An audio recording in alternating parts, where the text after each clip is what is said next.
I was very, very, I would say unhealthily workaholic-like in my 20s. I had no real other interests than comics and cartoons.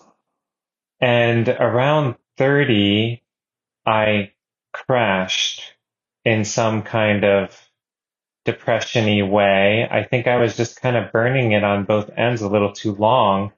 And so I had to kind of pick myself back onto my feet, as they say. And uh, now I hope I have a pretty healthy relationship with it. I do think that there is something um, crazy making about comics, that there is an actual the cliche is a little true of like someone making their own worlds in their little boxes and staying in there. And but making the animations, which are collaborative social projects, I think has helped me not go crazy. But I don't. Kind of a round of I being productive or not. I try not to think of being productive or unproductive. Instead, try to think of like, am I doing the healthy amount of things in the day and not going crazy. There's a certain amount of drive I think a lot of people have in their 20s, especially as they're first trying to establish themselves. When you and I first met, we were both in New York City. I think that probably factors into it a lot for a lot of people. In terms of making that transition and I guess finding a more healthy balance in your life, what was that process like? Well, like I said, I kind of crashed there for a bit. I think it was not that I look back on it too much, but I did a book called Doctors, and it's drawn in this kind of way that I think feels like there's kind of a sludgy depression there just in the drawings. And I had never really experienced that before and got to experience it. I did not like it. But then this was like 2014-ish, I got a fellowship at the New York Public Library where started working on what later became Discipline. And that honestly, I mean, it was fantastic. I think I talked about it the last time I was on this, on talking to you, because it was like I had a job and I commuted to, the Bryant Park Library every day, and I worked on my book and I read and I needed that kind of structure at that moment. And I was around other people who were really interesting, and that really helped. And the animations really helped me now as I've made more. They've become more and more elaborate and more social, and meaning that they require talking to other people and meeting people that I wouldn't normally get a chance to meet.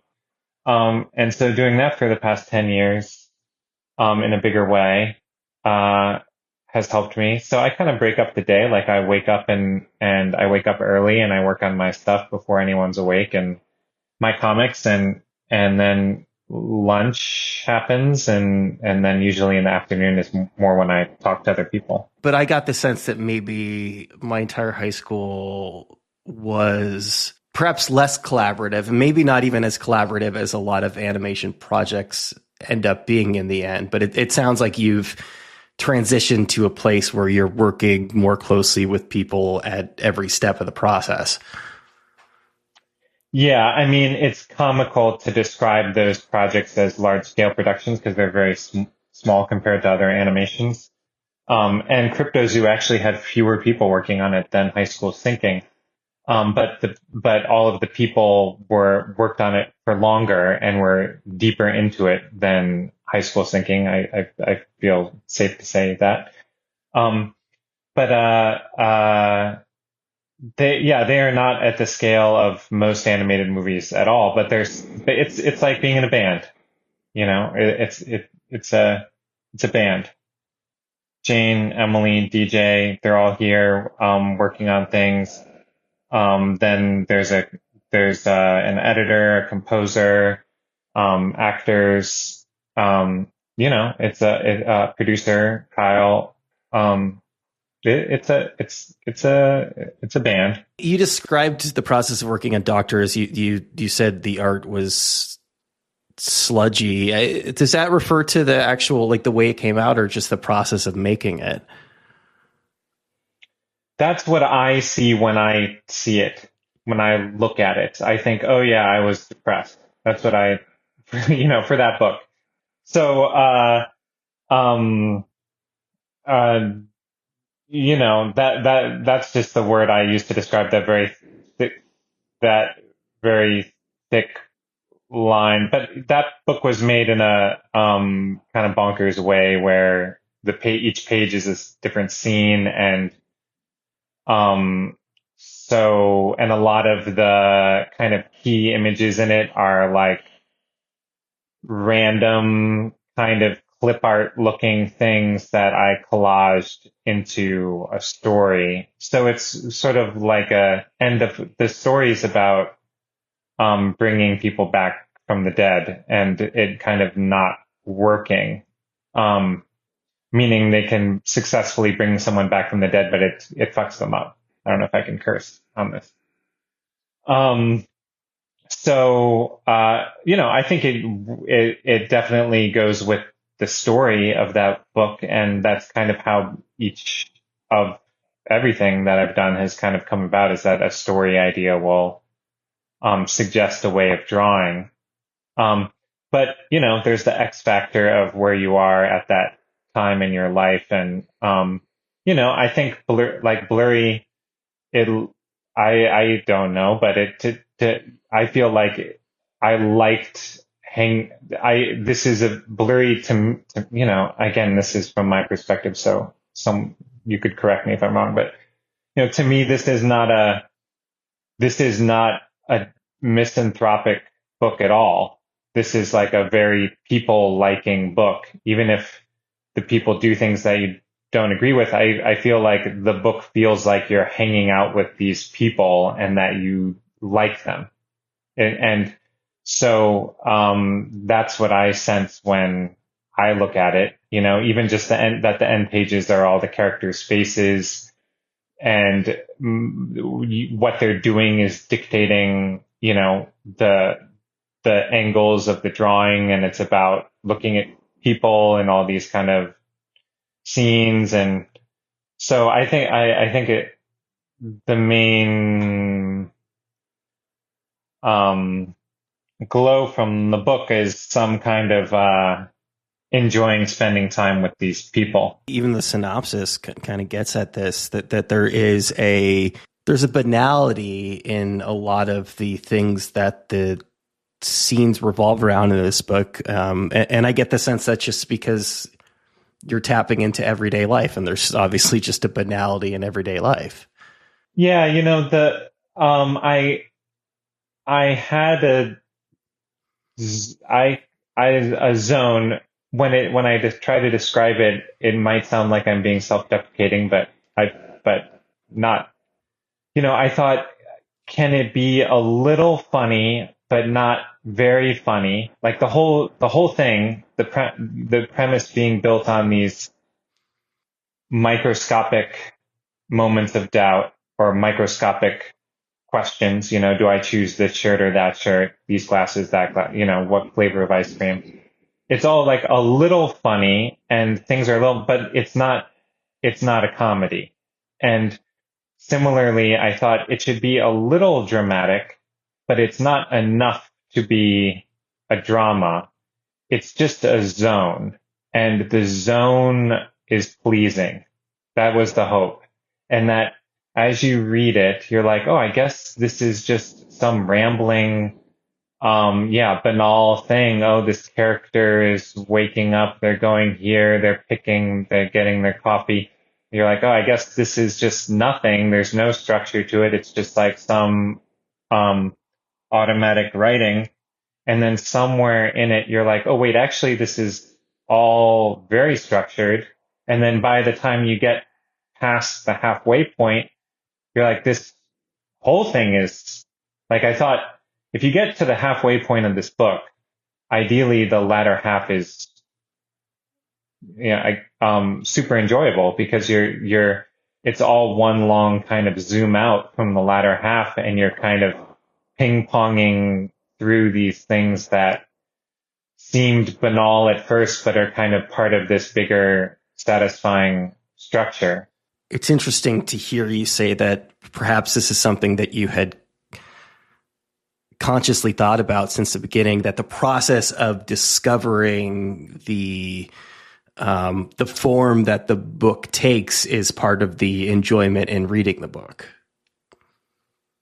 Yes. Yeah. Because you don't, I mean, I, uh, it's an unusual trip. So I, I even thought about, I spent I wasn't sure to put character guides in the book because without the character guides, you're really thinking this book could just follow anyone. Why these people? Yeah. But I thought, give people a break. The character guide's gonna help you and help you kind of know what the book is about or what it's going to be. I think is useful. Yeah, the and again because there's that structure part of it but ideally what is satisfying is that you like these people, you're interested in them, and then especially when you get in the latter half, you're like, how are these people going to actually connect because they seem so random? And then when they each have heard the story from the previous person, it's nice, I hope, because there's never like a one-to-one takeaway. It's not like, oh, everyone in the latter half of the book is deciding one thing and you're just seeing that one thing ripple out. It's more like, oh, all these people are kind of responding to the same things that we just read in different ways as it relates to them. So, but because if it was all just, some weird, like Oulipo, like puzzle, then it feel to me that's not as enjoyable really than the emo part of like liking the characters and enjoying hanging out with them and it not being some weird puzzle game from the author. You brought up doctors because in a lot of ways, this is the antithesis in a very like large and abstract way in that this had to be very structured. I mean, this seems like the kind of book that you had to spend a fair amount of time drafting and pre-gaming, and Doctors was really, it was so page to page that it was almost improvised. Well, a lot of it's sort of tricks to make it look that way because since I could because all the panels are drawn at the same size in Blurry, I could redraw things, move things around, add things. So I was drawing things in the first half of the book as I was figuring out what was happening in the latter half. It's a filmmaker trick, really, when you get down to it. Yeah. I mean, the that's all, if you make movies, that you are going to redo the first 10 minutes of the movie and the last 10 minutes of the movie. You just know that. When you start shooting, that's going to happen and that always happens. And why is that? Because usually at some point the movie says what it's going to be and you have to listen to it. And usually at that point, there's a bit of it's the best feeling because now you know that, oh, I thought I was making a movie about this, but actually it was about this. So now it means that the ending has to be this, or this character needs to be this way. but also it's a bit of a melancholic feeling usually because you're like, oh, okay, this movie isn't going to be Akira, it's going to be it's going to be this other thing, like there. So the yeah, I mean a comic is like that too. I don't yeah, they're just different. It's my books are, and I've said this many times, but they're like, my books are collages, and, comics are collages that you read. They're collages with like rules of moving from the upper left-hand corner to the lower right. Like but they are collages. And the movies are, um, I think also collages where at some point it tells you, you need score here, you don't. This is not supposed to be funny in this moment. It's supposed to be XYZ. Specifically in Blurry, how did the beginning and the end change? Well, I, I guess the, in a, I don't know. I feel like I mean, I can say, but I feel like it's kind of blowing it. Oh yeah, I mean we can skip the end if you don't want to give any spoilers. That's totally fine too. The person who kicks it off is in some ways the most bland person in the book. And that was, um, I thought for a long time that was a mistake, because the beginning and the end are the most important. But, then I was like, oh, he's someone who's kind of questioning who he is. That's sort of behind, am I the kind of person who would wear this kind of dress shirt or not? This person says I'm like this. Am I like that? I don't remember being like that. So when I figured that out, when I'm like, okay, this person, that's the question in this person, I thought that's appropriate to kick off this book. Because all of these people he's the bookend to all these other people, and he's kind of wondering what his identity is in a very, maybe not identity, his personality. Like, oh, he meets someone that said, oh, you used to be really crazy. And he's like, I don't think I was ever crazy, and then he has this brother who he's, ambivalent about, who looks a lot like him. And yeah, I mean, I feel like I'd be giving away the book, but I felt like an ambivalence towards your sibling would be, worth exploring, because it's hard to do in a book or movies not caring so much, because it would mean the reader, the viewer doesn't care. But you could have a dramatic moment like a wedding or people kissing and the person wondering, how much do I care? Doesn't seem like I care very much. I thought that would be, different, that would be, powerful or good, or a good idea. I can't remember if the book spells this out, but they're like effectively twins, right? I mean, they've got different facial hair, but they, as you said, they look almost identical. And that, I mean, obviously it's hard to get a control for this kind of thing, but presumably if there's somebody out there who you grew up with who looks like you, so much of your identity is probably based around the differences between you and that person. Right. It's also a kind of a graphic thing, not to make it sound too dumb, but like it's the same drawing repeated. I was reading some of the interviews that you were doing around discipline and Uh-oh. No. It strikes me. I think it was an interview that you did with the LA Review of Books, but that, so I'm going to paraphrase you and correct all the things that I get wrong about this, but that, that effectively, like, part of what broke that book open for you was finding something that you can zoom in on, and finding a little bit of the everyday life in this much larger thing. I mean, you were taking on religion in a sense, but also the Civil War, which is, as epic as wars get. And it was a struggle for you until you figured out how you could almost attack it on a smaller scale.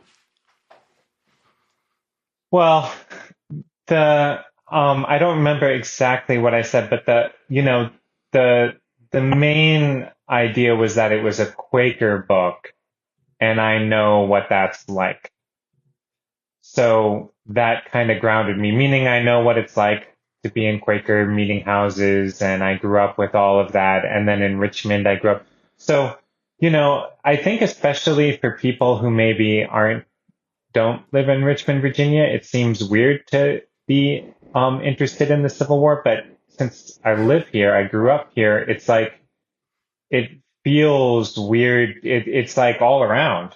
So it felt like this thing was, and then Quakers during the war at that time was such an unusual situation, and so many Quakers fought that I don't, so the, but I mean, that book, I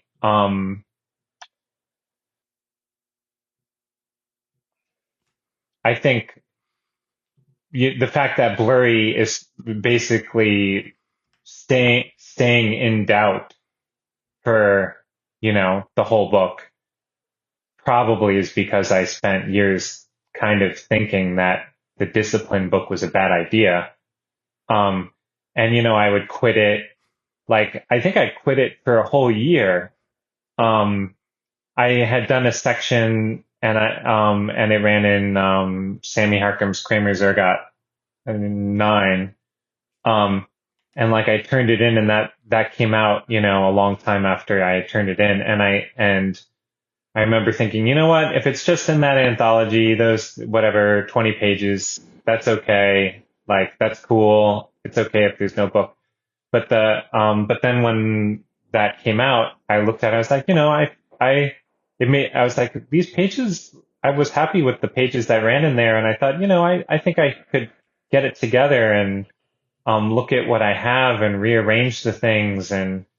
But a couple of there were so many hangups with that book. I mean, one was that, and I think it was a good, I probably shouldn't even say good. It was the only decision I had. I limited myself to what was written by people in that time.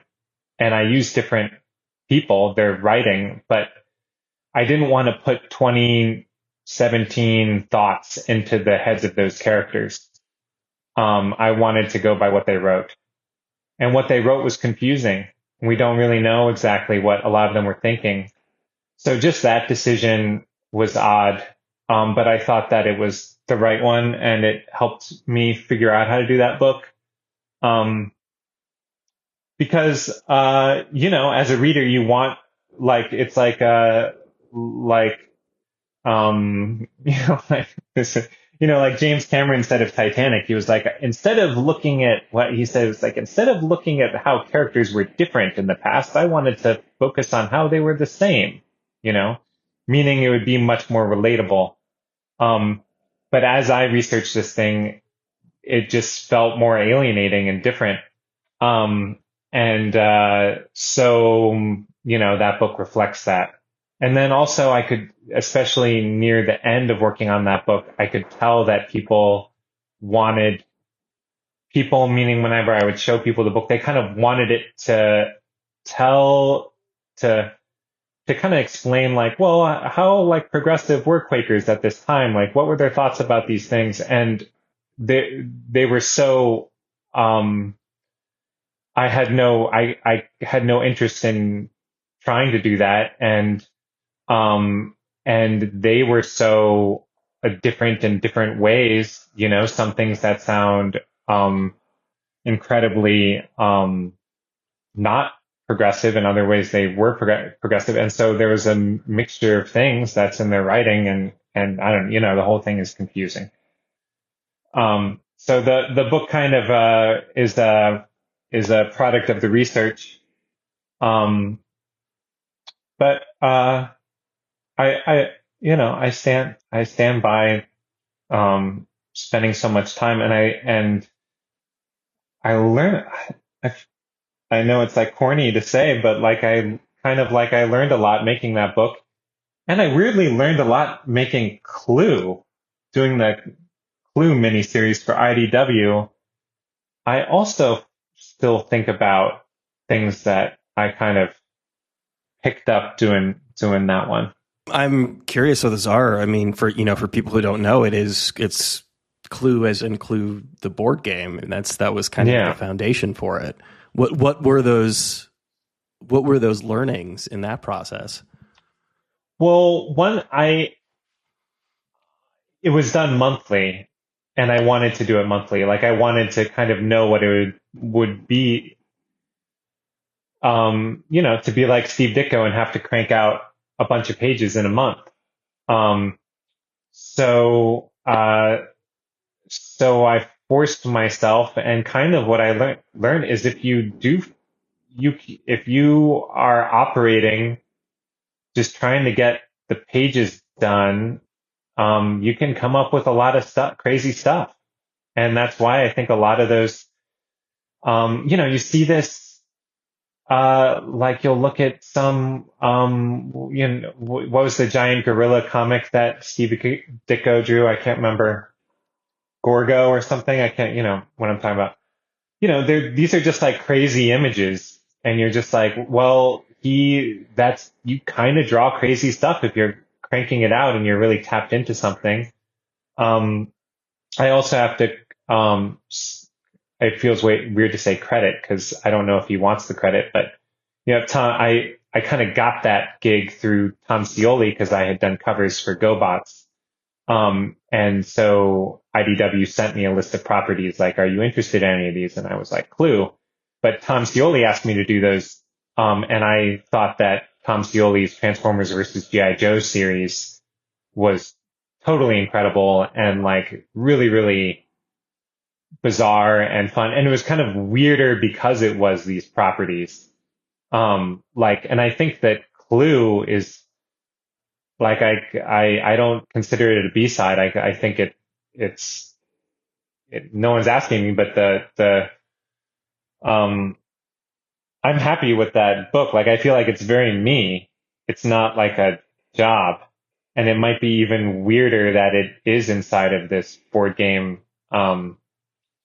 It's also funny just that those characters are funny. The world is funny.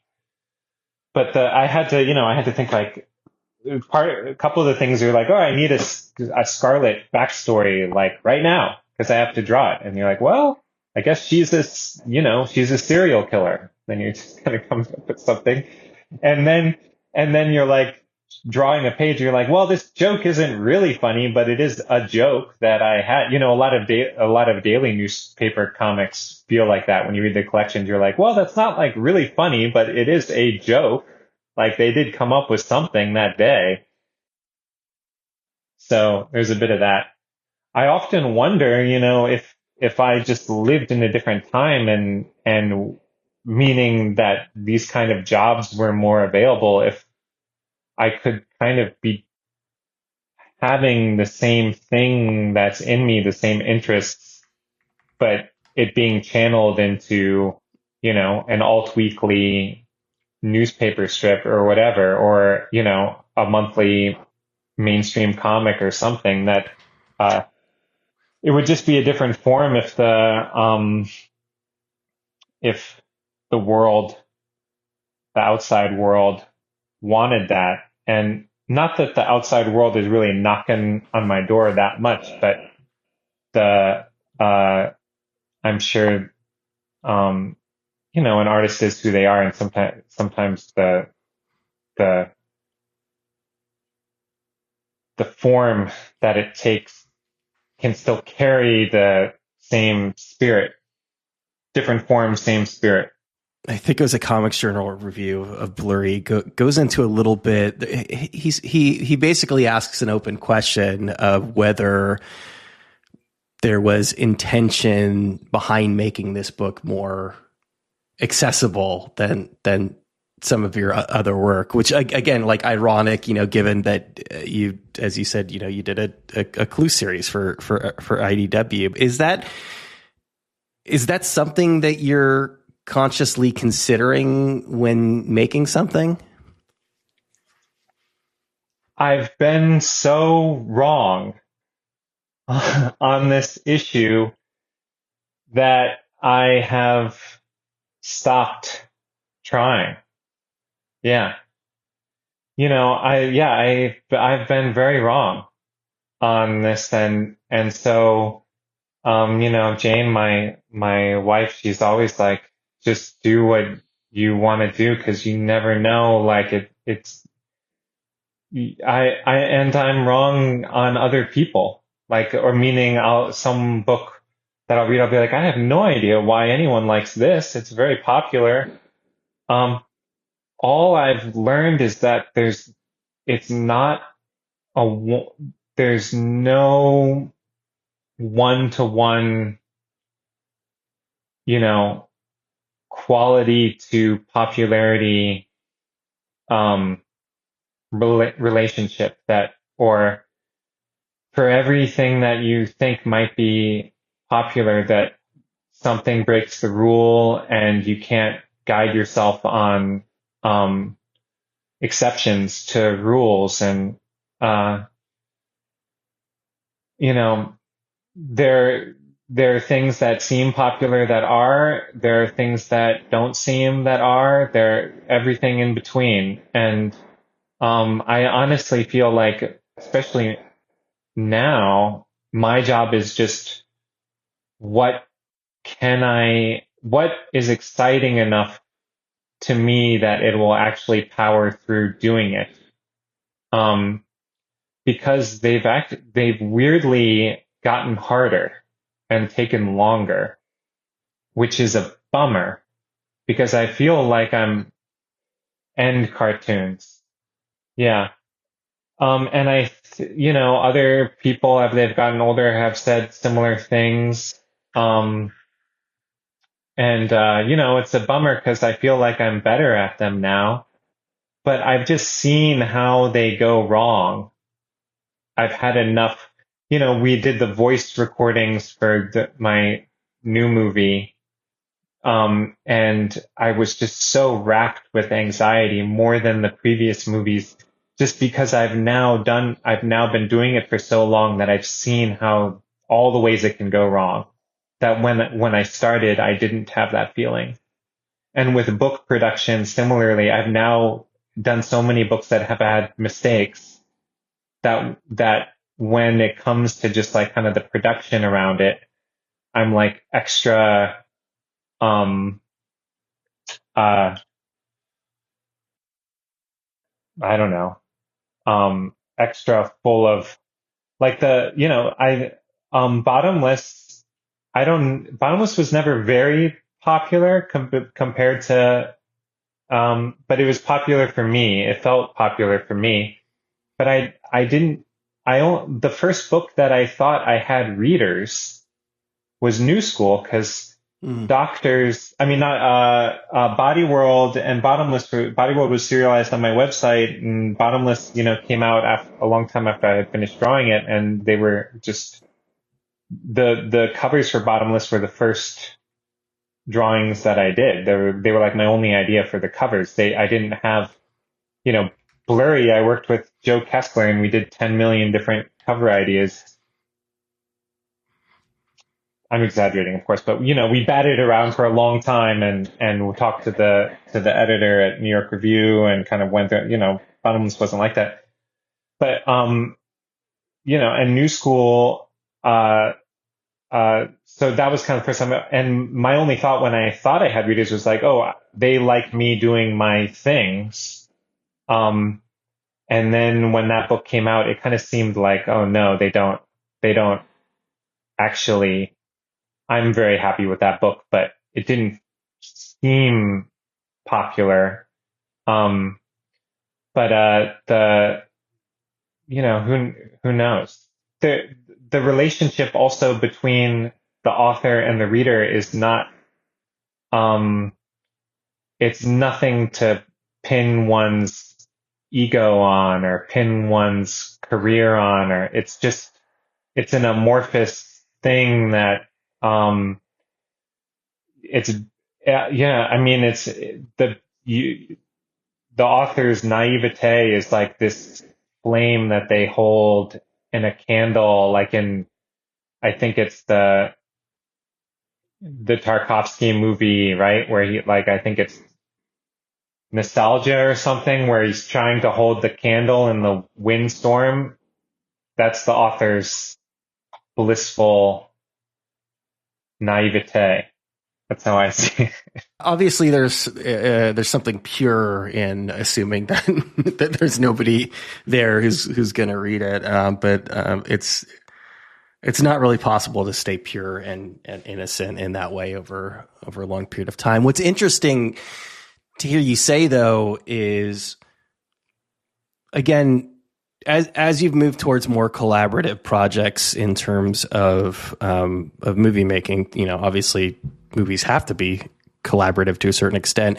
A big part of collaboration is learning how to trust the people that you've surrounded yourself by, and remember why you chose those specific people for those specific tasks. So it's, in a sense, it's kind of funny to hear that the two of the places where this doubt popped up were with the voice acting, and in both movies you've got these these incredible actors, and then sort of the design or the production as you're working with these large publishers who are really good at their jobs. But in spite of that, I really got to clarify. I don't doubt them. I doubt me in the, or like, are we doing it correctly? It's definitely not them.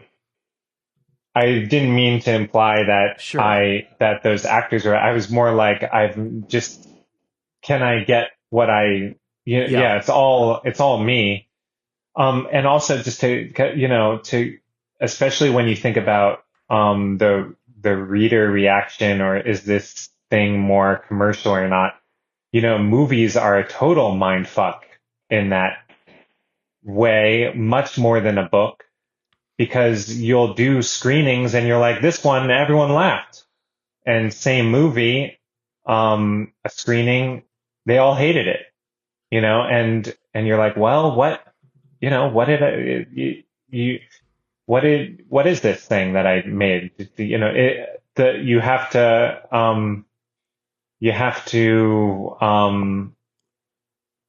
yeah, again, it's, you have to kind of sort of figure out how to roll with it. maybe I'm kind of reading too much into this, but is there a sense in which, because these people that you're dealing with are, such professionals and so good at their job, that some imposter syndrome creeps in for you? I had that when I started, especially because I hadn't gone to film school. Um, but not now. Now I've actually, even though I've only, I mean, I, having made two independent animated movies kind of counts as a lot, because there's not many, and not anyone makes one. But now I'm working on my third, and I did a series and all this stuff. So I don't have that anymore. I've been doing it for long enough. But I definitely had that when I started. But something that you kind of figure out is like, okay, you're the expert on your thing. Um, so, and then also, um, everyone is different. Some actors want a line reading. other ones don't, and you don't know until they are there. You know, some actors come in and they kind of it's they kind of want to do it seven different ways, um uh and you find the character in the editing room, and then other people will be like, well, I know my character says it this way, and they really only give you a couple versions of that way, and that's what you have. And you can that so you know they're just different, and God, there must be lessons there that you took just as far as craft and trusting yourself, and not just trusting the process, but being open to different processes in the creation of something. And again, dealing with these professionals who have very different approaches, but all deliver a good product at the end of the day. yeah, I mean, there's a whole section in Blurry that is, you know, a documentary director who's kind of racked with doubt about whether or not to include like a little 20-second piece in a movie. And I'd seen that I don't make documentaries, but you know, Kyle, my producer, and I've worked with other producers that have made documentaries. So I've gone to like a lot of those documentary test screenings. And with a documentary, especially, you're shaping truth. You're shaping what people perceive to be like the history of an event. And so, you know, and it's edited and it's written. And so you can like take out someone's whole life from an important event if it is too confusing for the other elements in the 90 minutes that you have. Um, so yeah, that kind of rolled into Blurry. And As you're talking about the documentary film process and the ways in which it's peripheral to what you do, but also parallels some of what you do. I'm wondering specifically with the character of Christy and her story, how much of yourself you saw in her own sort of professional journey. yeah, you know, she's a YA author in the book. But she doesn't start as a YA author, really. Right. But I think her path is sort of common, or I don't, you know, I think maybe even if someone's first book published is one of those YA books, they maybe entered college thinking about being a different kind of author, and then something um, kind of draws them to writing young adult books. Um, yeah, I have to say, you know, like in a book like this, you have a bunch of characters, and I'm supposed to like love them equally or something. But after the books come out, I like check in on Christy, and feel like I'm like, did I get that part right? And I don't know, I have like some kind of extra anxiety around her, and it must be because she's an author too, she makes books too, and so it's maybe a little extra personal. Although the other characters are personal, but there were some like things in particular where I felt like I like broke some author rule, you know, like she looks at author photos and author bios and books and those kinds of things that um, I feel like maybe authors aren't supposed to talk about. Blurbs, you know, like it's like if a book is blurbed, it's usually like they were friends, or they had some, you know, it's like just things that it seems like you're not supposed to say. If there's something that you know that it seems like you're not supposed to say, that's usually something to put in a book. That's what I found. That specifically, so much of that is based on her relationship with this other author. Yeah. But yeah, I mean, and you know, there's something kind of funny about because there's so many YA graphic novels, and I know people who make those and they're really good at them. And but yeah, and also she's a successful author, and that feels like something that, people have written about, but it's kind of, I don't know. I just thought I had like ideas for kinds of scenes that I thought would be worth doing. And she doesn't know what she doesn't know what book to write. And, um, you know, I always think, Warhol paid someone, the guy who was the producer on the Paul Morrissey movies. Warhol hired him to tell him what to paint in like some of his last years.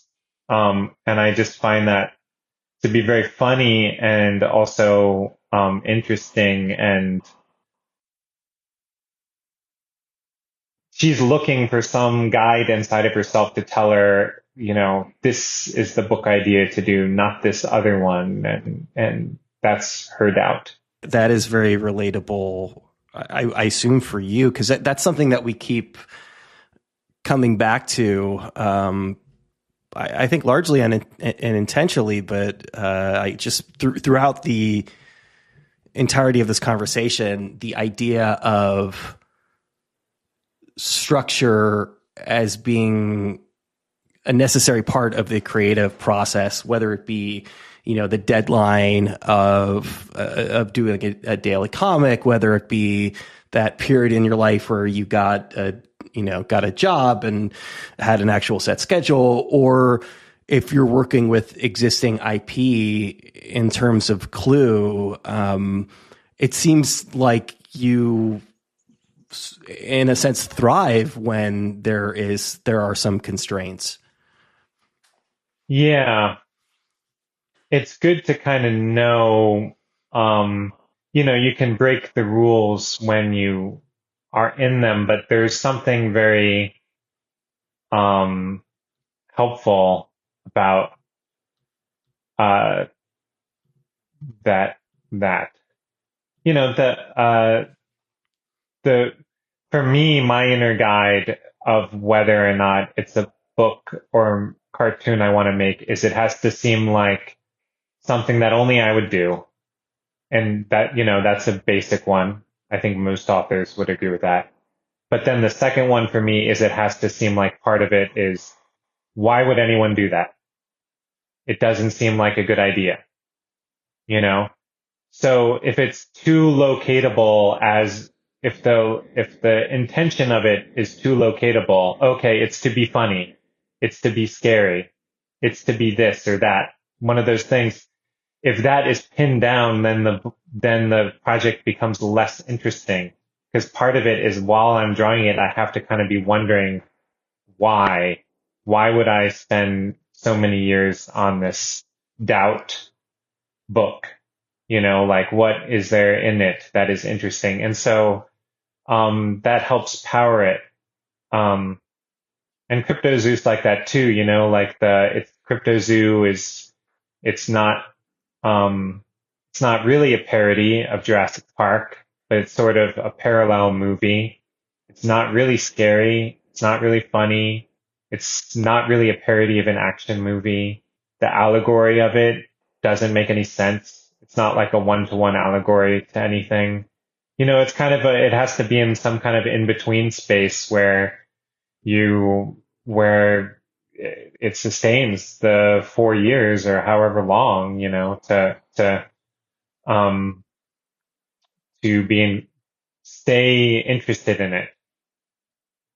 And I think some people will think, well, that's just being difficult, why be so confusing? But I find that it's more interesting, more engaging to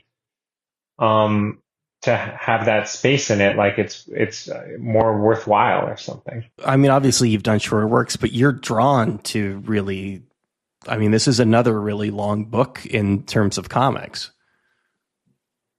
Well, part of that is that I like that kind of manga thing of, scene, that you read it quickly, that the scenes are kind of decompressed. I like that.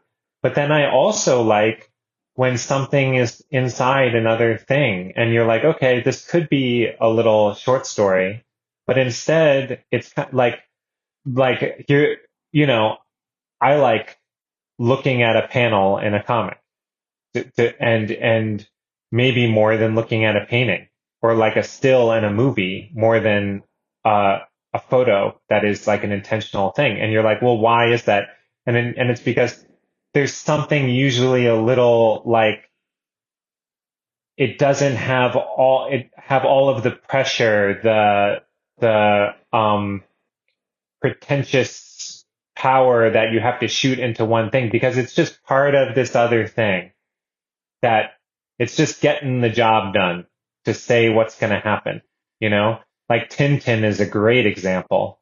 All he's doing is communicating what's happening in that one frame. But you could take a Tintin panel and blow it up the size of a wall, as I've seen in, museums. It looks fantastic.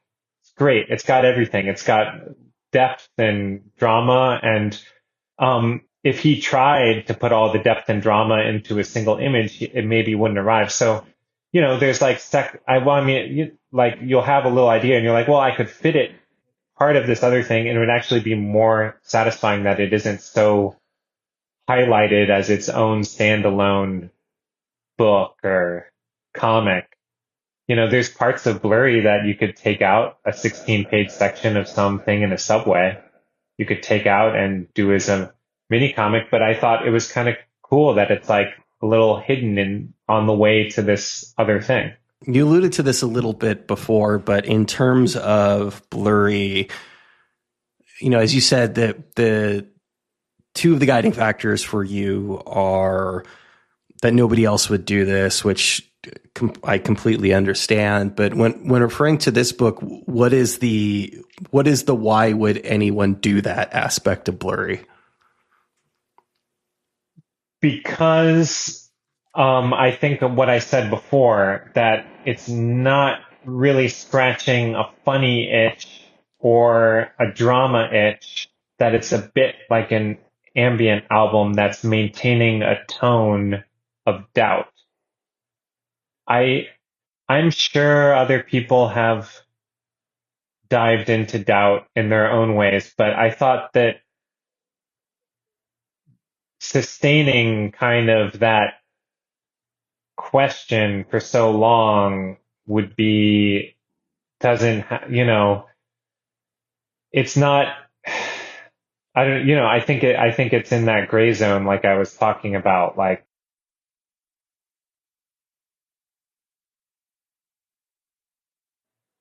I don't know. It's not teaching someone anything. It's, yeah, I mean, that's part of it is that you can't like articulate why someone would do it. Discipline, I think that was also part of it, that you'd think that a book about Quakers in that time would teach somebody something, but that book does not teach anybody anything, at least not intentionally. So, maybe maybe I effed up that one, but I'm just saying it's like it's got some question mark in it. Again, in sort of reading some of the recent interviews and reviews that you've done, somebody, I can't remember who, but compared, and I think it was Blurry, to a Kelly Reichardt, her latest movie, Showing Up, which I think is an interesting and apt comparison from the standpoint that I think what you're getting at to a certain extent is almost like a feeling. And that's what the best art is. That's what, really great movies are. That's what she does really well. There in some cases there isn't really even a plot. It's just you watch this and you have an experience and you have this sort of difficult to describe feeling around it. Um, that's cool. I'll take it. Sounds great. The